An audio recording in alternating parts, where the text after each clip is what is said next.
Shalom, y'all. This is Hawwood.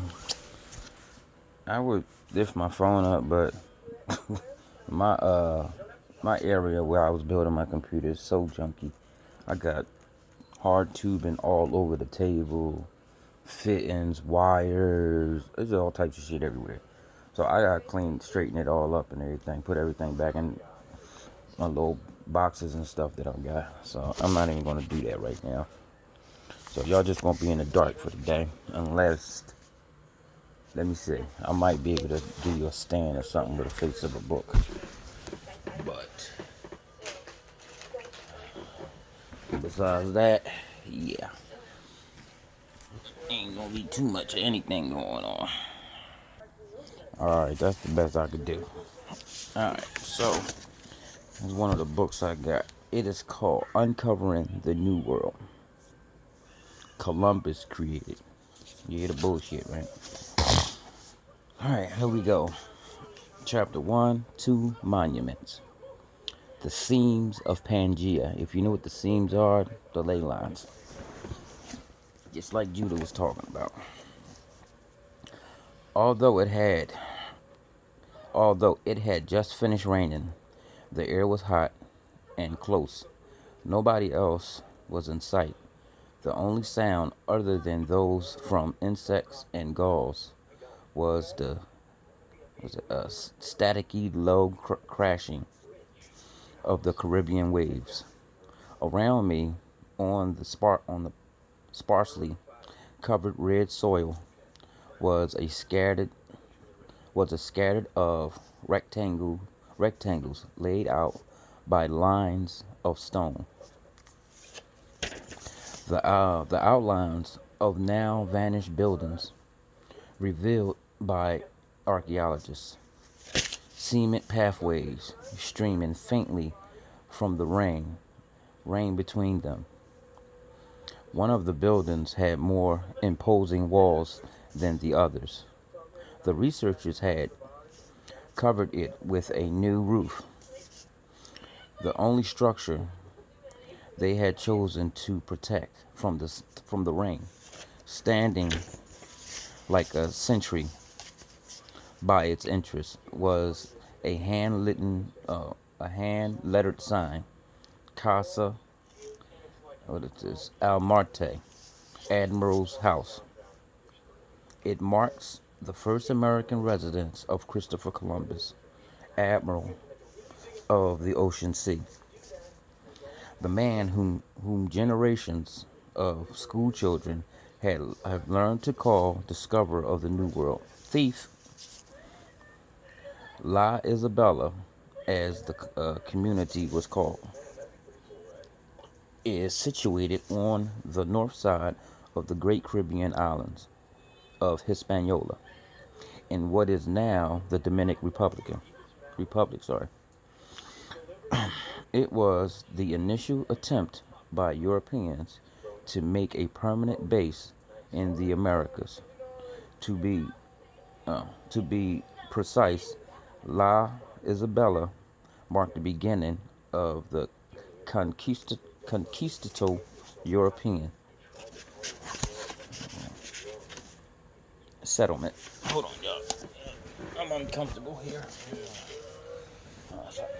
Put on my back. Let me see. All right. All right. I'll show you the picture. It says lines of stones marked the outlines of now vanished buildings at La Isabella. Christopher Columbus' first attempt to establish a permanent base in the Americas. See? Let me see if I can turn the light on. Nah, I can't. But that's what they talking about. The outline stones. Alright? Alright. Settlement. Vikings had established a short-lived village in Newfoundland 5 centuries before. The admiral laid out his new domain at the confluence of two small fast rushing rivers. All right. What is this? A fortified center on the north bank, a satellite community of farms on the south bank. For his home, Columbus Cristobal, just like Cristobal Colon, just like who people keep disrespecting, saying Dane Calloway is a joke. They telling you this man's name. They're saying for his home, Columbus, his real name, Cristobal Colon. And what did Dane Calloway show y'all? A picture of a black man named Cristobal Colon, a European sailor, a Spaniard. Well, he wasn't even European, he was a Spaniard.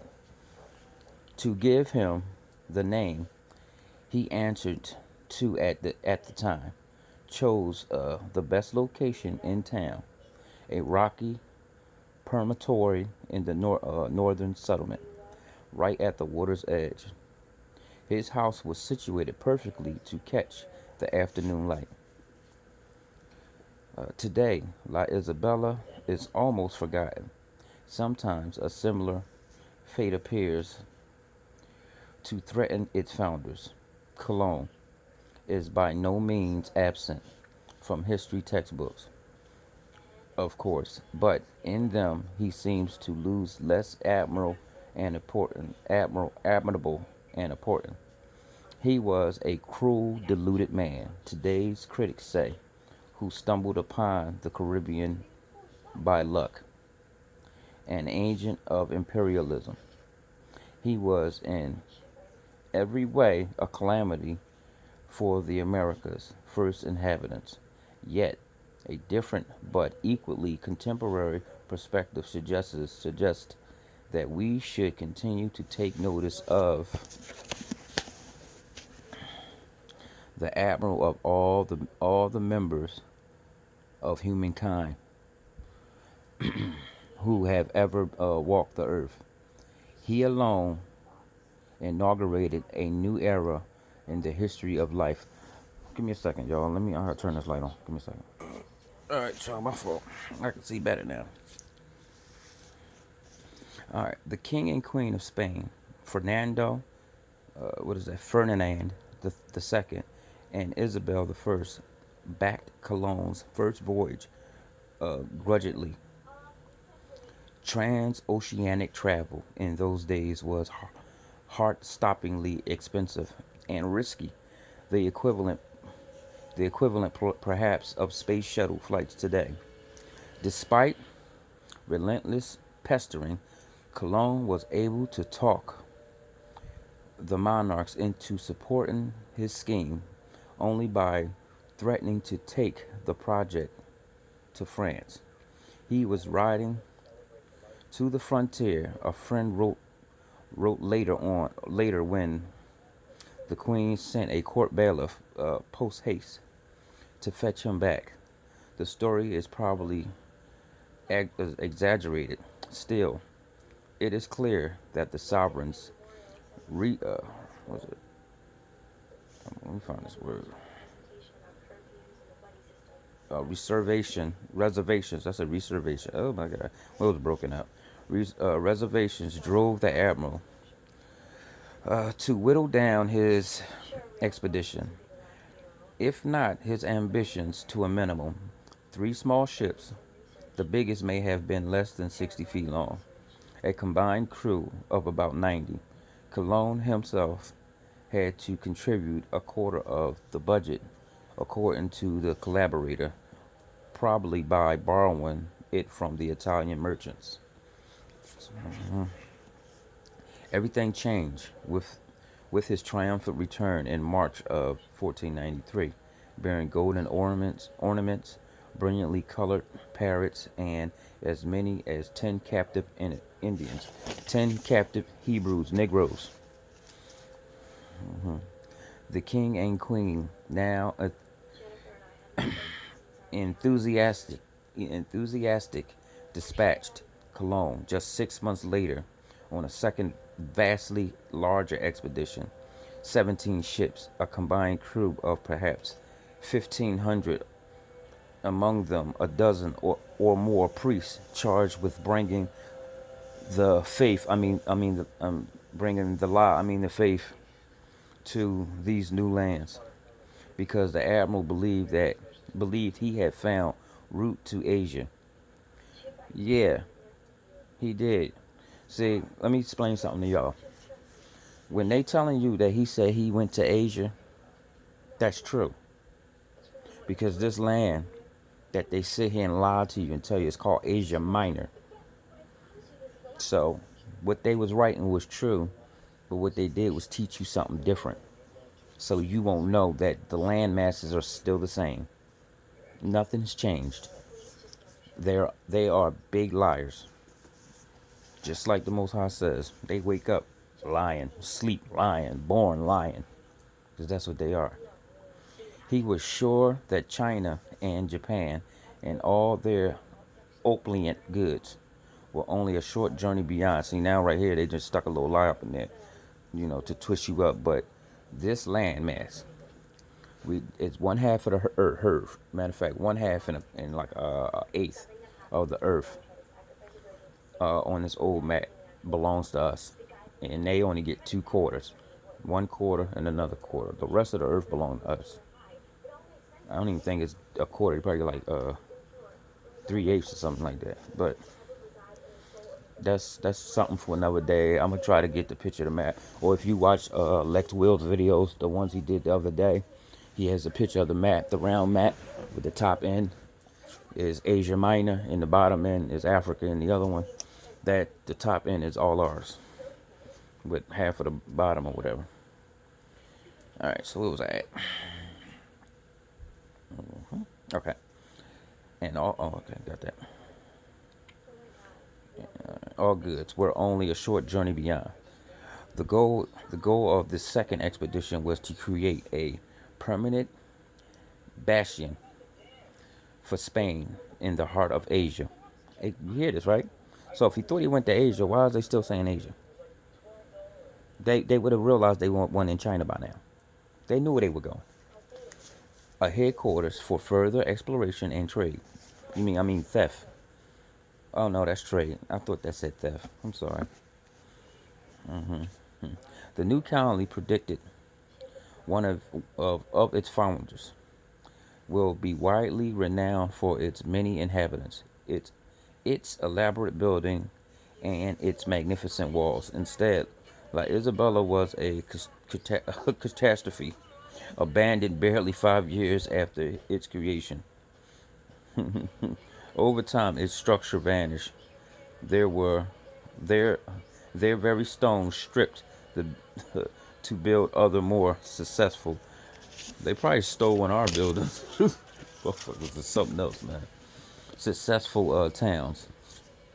When the U.S. Venezuelan archaeological team began excavating the site in the late 1980s, the inhabitants of La Isabela were so few that the scientists were able to move an entire settlement to a nearby hillside. Today, it has a couple of roadside fish restaurants, a single felon hotel, and a little visit museum on the edge of town.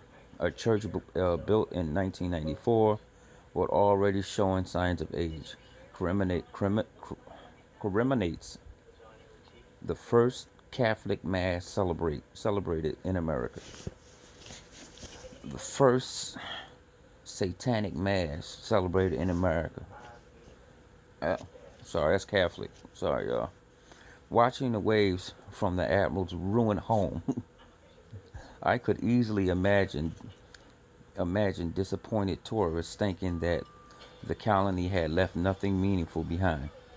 That there was no reason aside from the pretty beach for anyone to pay attention to La Isabela, but that would be a mistake. Babies born on the day the Admiral founded La Isabela, January 2nd, 1494. I thought he got here in 1492. But I guess he would. Yeah, I guess he did. Okay.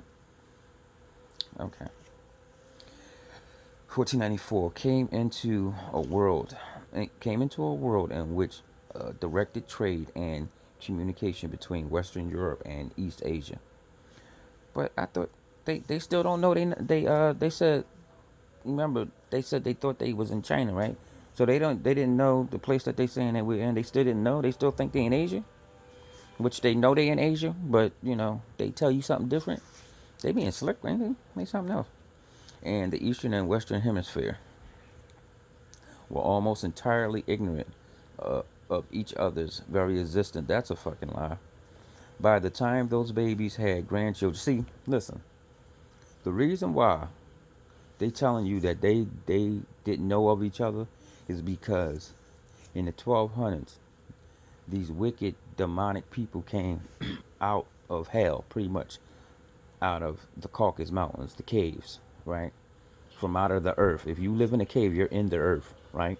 So they came out of the earth, and that they got what was it? Their blessing from the Most High. This is how they were winning all these wars, because the Most High was helping them. You see what I'm saying? And they started taking over stuff. And I read that to y'all. You remember when I read that to y'all, and they tried to call them the what? The Mongols, when we know they wasn't the Mongols, because some of their ways matched the ways they were doing the same thing here when they got here. That's because our people started getting taken down over there in the 1200s. That war went from then and spread all the way over here. So they took that land. They took England, France, Ireland, and all those lands first. Then they came and took here. They not telling you that. So that means that we were in captivity way longer than 400 years. Like I keep telling people, 7 generations. The Most High don't deal with the number 4. He deal with number 7 and 3 and 9. Just think about that. Okay, where was that?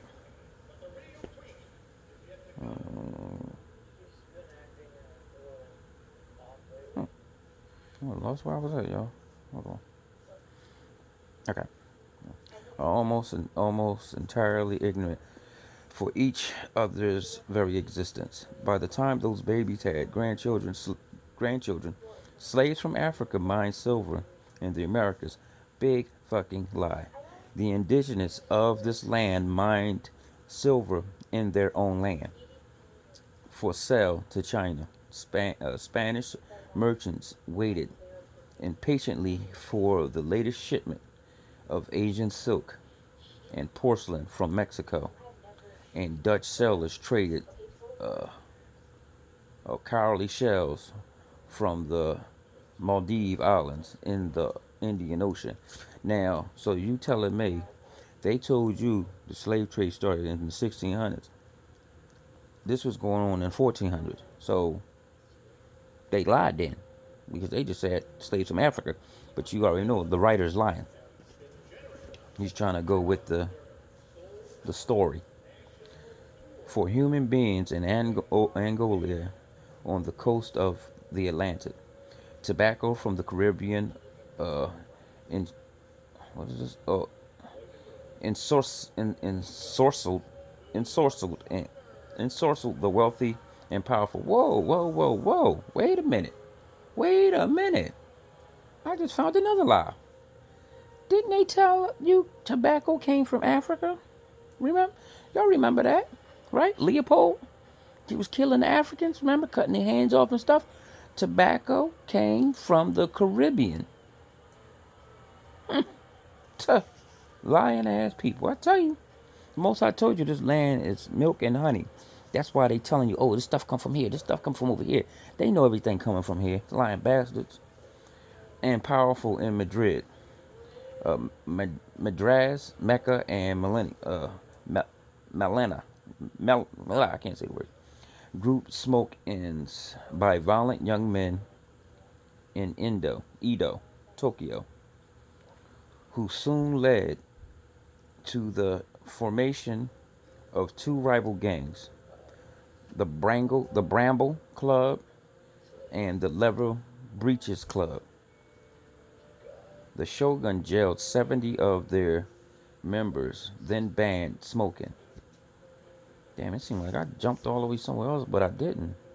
Because it says tobacco came from the Caribbean, ensorcelled the wealthy and powerful in Madrid, Madras, Mecca, and Manila, sorry, group. Smoke ends by violent young men in Ibo. Yes, this, Dr. Reddis, okay. Tokyo would soon lead to the formation. Oh my God, this hurts. Would soon lead to the formation of two rival gangs, the Bramble Club and the Leather Breeches Club. The Shogun jailed 70 of their members, then banned smoking. Long distance trade had occurred for more than 1,000 years. Much of it across the Indian Ocean. China had for centuries sent silk to the Mediterranean by the Silk Road, a route that was lengthily dangerous and for those who survived, hugely profitable. But nothing like this worldwide exchange had existed before.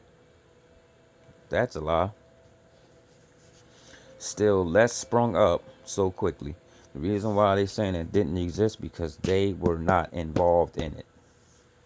They were slaves. The the Persians had them in captivity. They used to make them put mess in their hair, the women, to make their hair kinky. All right, where was I at?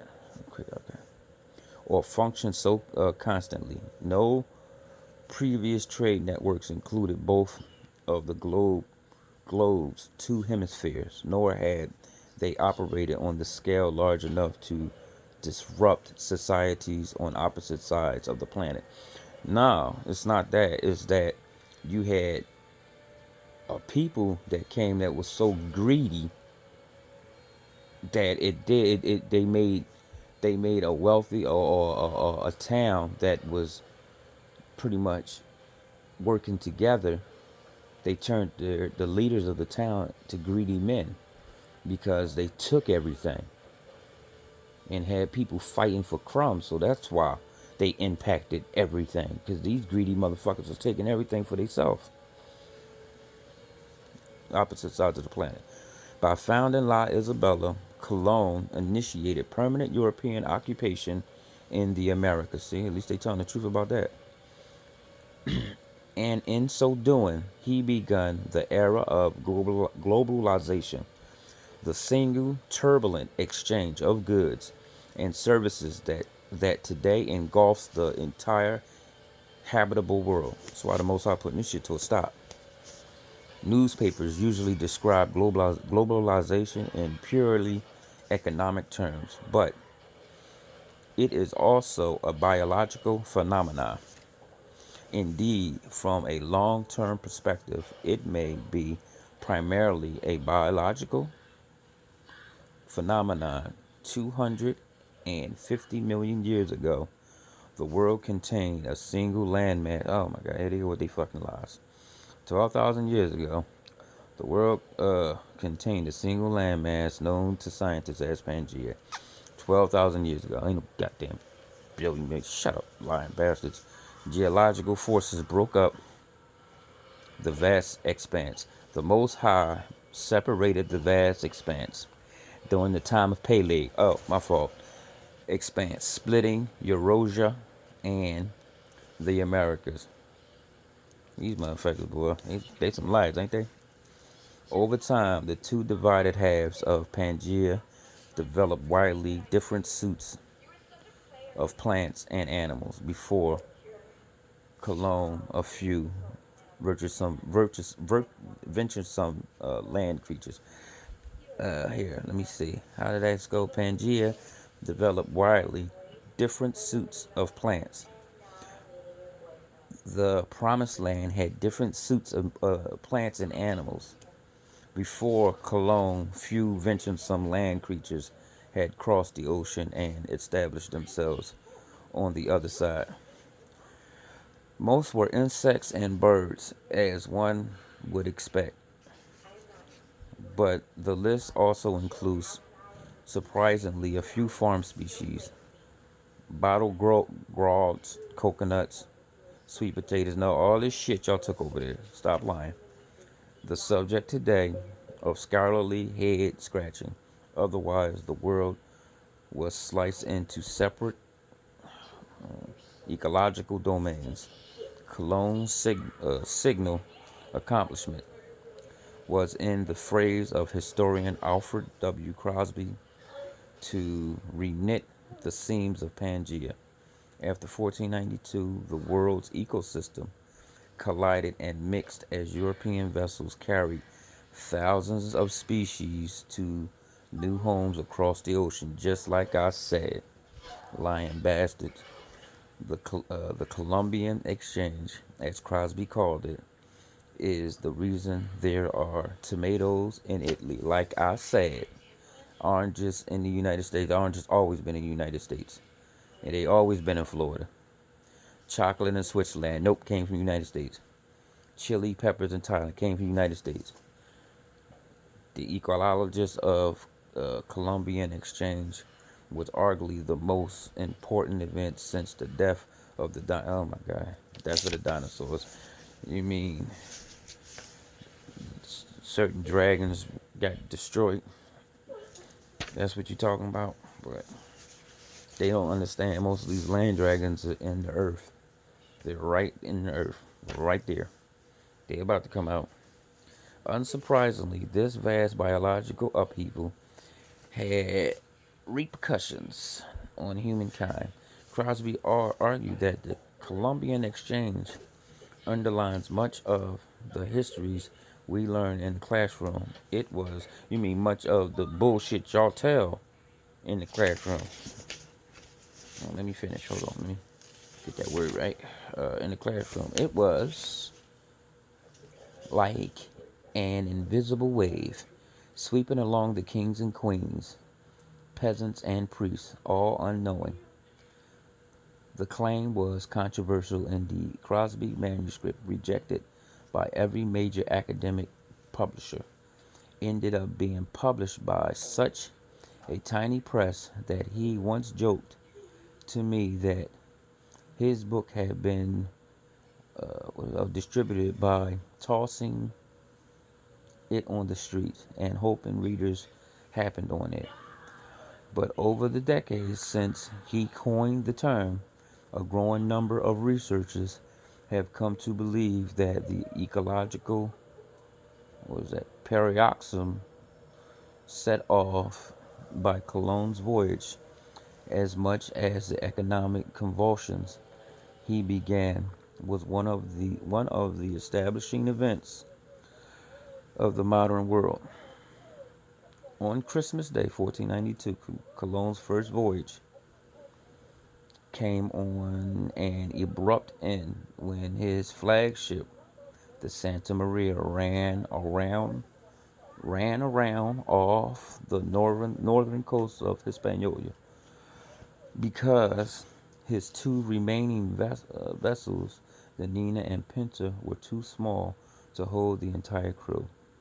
He was forced to leave 38 men behind. Cologne departed for Spain while those men were building an encampment, a scattered of makeshift huts surrounded by a crude palisade adjacent to the larger native village. The encampment was La Navidad. These bastards that went murdering, killing, and raping our people. And, our men just stood there like cowards because they couldn't fight, like they tell you, but they already knew. Our people knew that the Most High sent them, so they didn't want to tangle with the Creator. That's what it was. La Navidad, Christmas. After the day of his involuntary creation, right? Whose creation? After the day of its involuntary creation. Okay. Its precise location is not known today. Hispaniola native people have come to be known as the Taino. The Puerto Ricans. Y'all know the Tainos are the Puerto Ricans, right? Not the white ones, the melanated ones. The Puerto Ricans, the Spanish-speaking Negroes. The conjoint Spanish Tainos settlement of La Navidad was the intended destination of Colon's second voyage. That is the people, most of the people, like now, you see what they call like Puerto Rican land or where the Spanish, where the Puerto Ricans are. That's the people that the cops murdered too. You know, the melanated ones that they gunned down in the street and put in jail for nothing and all that. Those guys, yeah. A lot of people try to say I'm Puerto Rican, but I'm not Puerto Rican because we're the same people. That's why we all look alike. That's why you got certain brothers that y'all say, "Oh, you look Puerto Rican," but they're not Puerto Rican. We all the same damn people. Okay. He arrived there in triumph.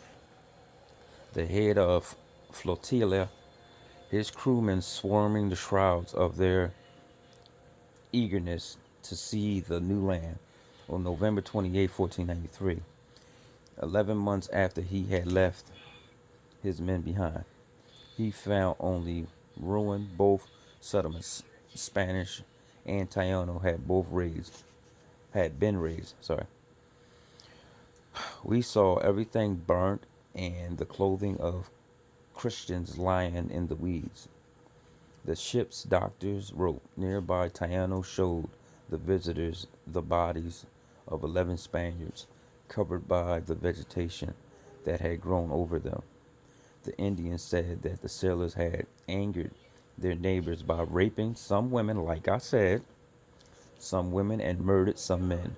In the midst of the conflict, a second Taino group had swooped down and overwhelmed both sides. After 9 days of fruitless search for survivors, Colon had left two, found a more promising spot for his base. Struggling against contrary winds, the fleet took almost a month to crawl 100 miles east along the coast. On January 2nd, 1494, Colon arrived at the shallow bay where he would find La Isabella. Almost immediately, the colonists ran short of food and worse water. In a sign of his inadequacy as an administrator, the admiral had failed to inspect the water cask he had ordered. They predictability leaked. Ignoring all complaints of hunger and thirst, the admiral decreed that his men would clear the vegetable patches, erect two-story fortresses, and enclose the main northern half of the new enclave within high stone walls. Inside walls, the Spaniards built perhaps 200 houses, small like the huts we use for bird hunting, and roofed with weeds. One man complained. Short of water, the expedition drank from rivers. Some researchers believe that Colon and his men thus caught Shigelius,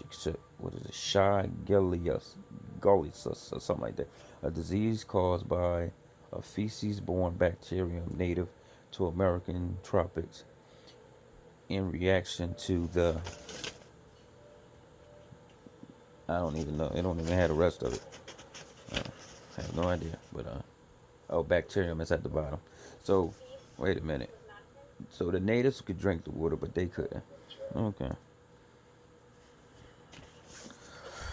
Which makes sense, kind of. It do kind of make sense. Most of the new arrivals view those labors as a waste of time. Few actually wanted to set up shop in La Isabella, still less till its soils. Instead, they regarded the colony as a temporary base camp for the quest for riches, especially gold. Here come the greed. Colon himself was ambivalent. On the one hand, he was supposed to be governing a colony that was establishing a commercial entrepot in the Americas. On the other hand, he's supposed to be at sea, continuing his search for China. Oh, right, they funny as hell. The two roads conflicted, and Cologne was never able to resolve the conflict. I bet he wasn't. They knew the hell he was going. They liars, y'all. On April 24, Cologne sailed off to find China. Before leaving, he ordered his military commander Pedro Margaret to lead 400 men into the rugged interior to seek Indian gold mines. And that's a lot too, because he went right back. He was taking shit back to Spain again after finding only trivial quantities of gold and not much food in the mountains. Margaret's charges, tattered and starving, came back to La Isabela only to discover that the colony too had little to eat. Those left behind, resentful, and refused to tend gardens. You know, you could tell where they lying because remember when they landed there, it was fruit hanging over all the beaches. It was fish jumping out of the water into the boats. So what? Everything just stopped when they got here. The most I just stopped everything, just killed everything right then and there. What he's doing is he's writing an excuse for the next thing they're about to do, which is go rob, murder, and plunder and pillaging. The irate Marguerite hijacked 3 ships and fled to Spain, promising to brand an entire enterprise as a waste of time and money. Left behind with no food, the remaining colonists took to raiding Taino to a storehouse. Like I said, a fucking excuse to attack our people. That's exactly what it was. Storehouses. Infuriated, the Indians struck back, setting off a chaotic war. How we set off a chaotic war? Motherfuckers just come. Let me stop. This was the situation that confronted Cologne when he returned to Isabella 5 months after he departed, dreadfully sick and having failed to reach China. He wasn't looking for no fucking China. A loose influence of 4 Taino groups faced off against the Spaniards, and one Taino group that had thrown its lot in with the foreigners. Oh wow, coon! How could you join people that's killing your people, stealing your food, but you gonna join them? Like what the fuck is wrong with our people, man? That's what you can tell the curses was already on us right then and there. And you got a whole damn group of our people joining somebody they don't have no damn clue who they are. It's crazy, man. With the foreigners, the Taino who had no metal, that's a lie, could not withstand assaults with steel weapons, but they made the fight costly for the Spaniards. In an early form of chemical warfare, the Indians threw gruel stuffed with ashes and ground hot peppers at their attackers, unleashing clouds of choking, blinding smoke. Protective bandanas over their faces, they charged through the tear gas, killing Spaniards. The intent was to push out the foreigners, an unthinkable course to Cologne, who had staked everything on the voyage. When the Spaniards counterattacked, the Tainos retreated, scorched earth style, destroying their own homes and gardens. In the belief, Cologne wrote scornfully that hunger would drive us from the land. Neither side could win. The Taino alliance could not eject the Spaniards from Hispaniola, but the Spaniards were waging war on the people who provided their food supply. Total victory would be a total disaster. They won skirmish after skirmish, killing countless natives. Meanwhile, starvation, sickness, exhaustion filled the cemetery of in La Isabela. So, number one, He just said that they won every exchange. That's not true either. That's not true. And the only reason why they was winning is because the Most High was helping the Spaniards. You know what I'm saying? But that didn't start until the 1500s. Like I got another book that tell you that the Taínos put their foot in their asses. I mean, it was to the point where they had to run and go live on their ship in the water. It's actually in this book right here. It's the same story with Columbus, and it talks about them attacking the Taínos, and they bust. I mean, listen, they said they ran so fast back to that boat, and they was living on the boat in the water, and the indigenous were coming on canoes, attacking them in the middle of the night, so, and they had to sail to another strip of land. This one, he's telling you that they won every. They see this. What I'm saying. These fucking people lie so damn much, man. They can't even tell the truth. They just got. Well, you know what they say. To the victor, tells the story, tells history, because it's his story. You know what I'm saying?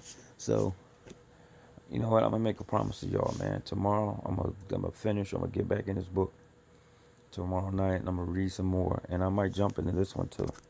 So, you know what I mean? I might just go back and forth because it's the same story, but they just you could tell that dude switching it back and forth, back and forth, back and forth. You know what I'm saying? Listen, y'all. I'm not trying to be a pain in the ass, but if anybody, if y'all can help me out, please, I would appreciate it, so I can get my car fixed. I gave y'all my email, right? Yeah. Well, what I'll do is I'll give you my Cash App. Um, what is it? Oh, the tag. But a lot of times you gotta request it and stuff. That's junk crazy. Them Cash App junk's crazy. But I'll give it to y'all. So it's $Greg A29. So it's $GREG, the letter A, number 29, the number 29. So it's $Greg A29. One word. All right, y'all. Oh man, I'm telling you, this is driving me crazy. I just want to get this car done so I can get this job done. Y'all just don't know. This is really driving me crazy. I had the guy call me 3 times a day. It's just like, I can't lie to nobody. I'm not gonna lie to somebody. You know what I mean? Or whatever. And then it's not. And the thing is, it's like he's being unreasonable. He's saying if you can't finish, he want everything. The whole deposit back, which don't make sense because I've done way more than half the work. I'm literally to the place where I'm about to run the coolant lines, the free my high side and low side lines, out onto the roof and put the 2 condensers out and braze the lines and hook up the nitrous and everything, and braze my lines in and stuff like that, and then purge, clean the line sets out, purge the system and stuff. And he's not being reasonable, and I'm to the place where I don't even want to deal with somebody trying to take me to court with someone, even though it's not in the contract, but you know how people is. That's just a whole drawback, having to deal with somebody over something that's stupid, you know what I'm saying? But people do stuff like that. So if you guys can, I would highly appreciate it. I got a Cash App, it's $Greg A29, and I also have a PayPal. You can use my email, it's gmoni29@hotmail.com. That's my PayPal. It's gmoni29@hotmail. And my Cash App is $GREGA29. Oh, I hate to be asking people to help me. I hate this. It's not a pride thing, y'all. It's not. I'm not being proud. It's just I don't like doing that. I never did. I didn't even never ask my mom for money when I was younger. I was always the type to just go get what I need, and I'm out here and I'm working. I'm trying. I'm not lying. But the thing is, like the day I made $300, I had to turn right around and pay a bill. Turn right around and pay a bill. And the crazy thing is, I had got 2 tickets when they put up. If anybody know about Philly, they just put up these speed and light cameras on the boulevard. So if you do 42, it would take a picture of you. And I didn't know at the time, so I just got, and the fee is $150. And I got 2 of them. I'm like, damn. I knew somebody, they got 13 warnings. They got 13 warnings. My first time I get 2 and I got to pay them. I'm like, dang, I can't win. Like, this is like, gosh, I can't get a break. But, if anybody can help me out, I'm not asking you to send the whole 15. I'm not asking for that. I'm asking, can you please help me out? That's all I'm asking. Y'all can help me out. I would appreciate it once. And listen, y'all, when I hit 15, I'm going to say, nobody else donate. Please stop. And if somebody do, and I'm over the 15, I'm sending your money back to you. Okay? I'm just letting you know that now. If it goes over what I need, I'm sending it back to you. Because I don't need all that. I just need to get my car out. That's all I need. All right, y'all? All right. Shalom.